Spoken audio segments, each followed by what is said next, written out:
Welcome to AGORACOM, the Small Cap Epicenter, and AGORACOM TV, a daily, fast-paced, edgy show that brings you the best press releases out of the small cap world every morning at the open, so you can hopefully profit from them and maybe even find your next great small cap investment. It's Thursday, January the 17th. I've got 7 great press releases for you from both sides of the border, a few financial results and sales, so great press releases. Let's start you off first with Global Aircraft Solutions, trades on the OTC under the stock symbol GACF. They announced over $3 million in new maintenance contracts. This comes from the wholly owned subsidiary, Hamilton Aerospace. They've signed over $3 million in maintenance contracts to both a new customer and one repeat customer. New customer, Afrojet Airlines, privately owned airline in Lagos, Nigeria. They're going to be repairing 2 MD-83 aircrafts.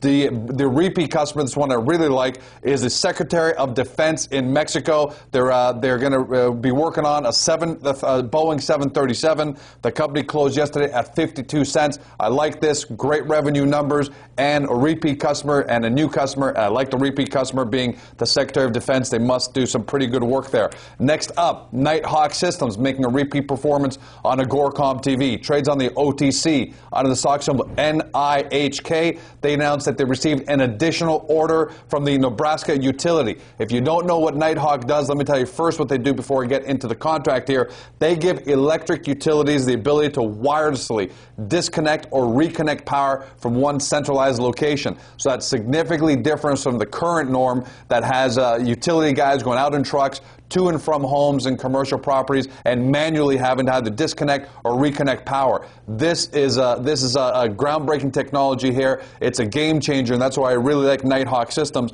And when you see a repeat performance here from the Nebraska Public Power District, you know that they're obviously doing a great job. Here's Douglas Southoff, Nighthawk CEO, who stated the following. They established, and when he says they, he's referring to the Nebraska Public Power District. They established a remote connect program covering a wide geographical areas, utilizing our technology back in 2005, and that program continues to expand in 2008 based on positive results they've experienced from the very beginning. Obviously, they're doing a great job because they're getting these repeat orders. Over the past 3 years, we've established a core group of electric utility companies like Nebraska Power that regularly place repeat orders. Great news out of Nighthawk Systems. They're trading at about 6.5 cents.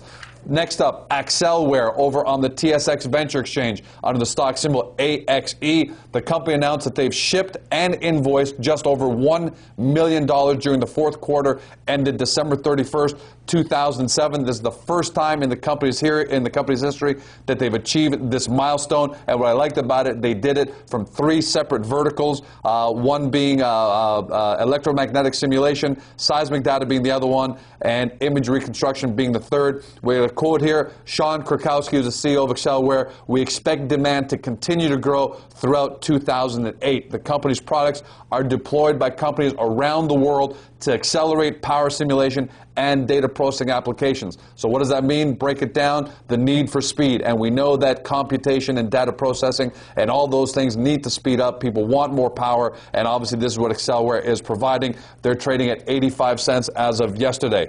Over to Zoom Med, it trades on the Venture Exchange under the stock symbol ZMD. They announced that they've been chosen by MCI Medical Clinics and they're going to take on their ZRX prescriber. I'll get to that in a second. MCI Medical Clinics is the largest provider of practice management services to family physicians in Canada. So that's a great partnership. That's a great deal to announce. Now, what is a ZRX prescriber? I really like this. It's a web application used by physicians to fill up prescriptions and make them available to pharmacists who can view them online via unique barcodes. Again, groundbreaking technology. It's a disruptor rather than the old-fashioned writing prescription on hands. You're talking about e-prescriptions now. So I like companies like this that are breaking into new ground. It also gives physicians, just as a bit of a sidebar, access to a lot of great information like clinical studies, scientific discoveries, and medic alerts. A little bit now about MCI Clinics. They're Canada's largest. They've got a provider of practice management services to family physicians,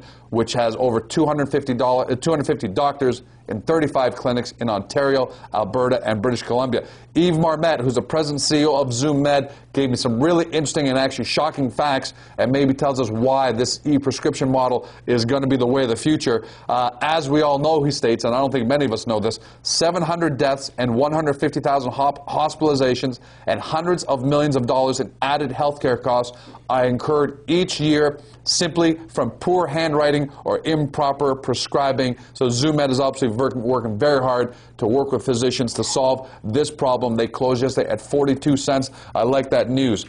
Next up, switching over to the resources space, Saturn Minerals trades on the venture exchange under SMI.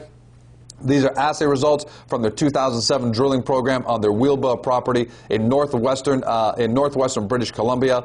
The mineralized intercepts, they had a couple of holes that didn't hit, but the mineralized intercepts range from 5.85 to 11.94 meters in width, grading from 16.2 to 209.1 grams per ton of silver. Several intercepts, and here's what I want to talk about. Several intercepts display high-grade silver, lead, zinc mineralization, including 1,392.5 grams per ton of silver, 1.27% lead, and 3.23% zinc over a 1.2 meter interval. Big number, small interval, but that's a really, really big number. They're trading at 12 cents. That's pretty much sitting at the 52-week low. They're off their high of 24 cents. So is this an entry point? Do your due diligence.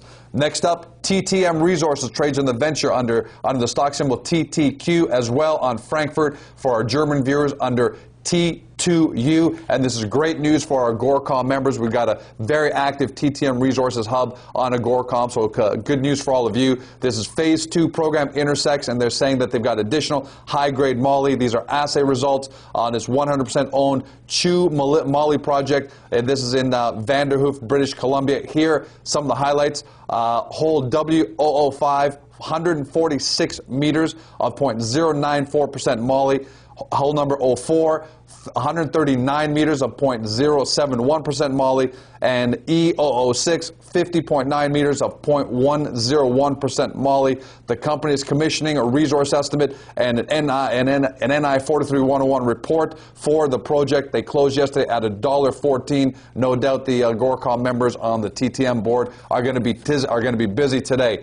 And finally, Taehee Development trades on the venture under the stock symbol TDC.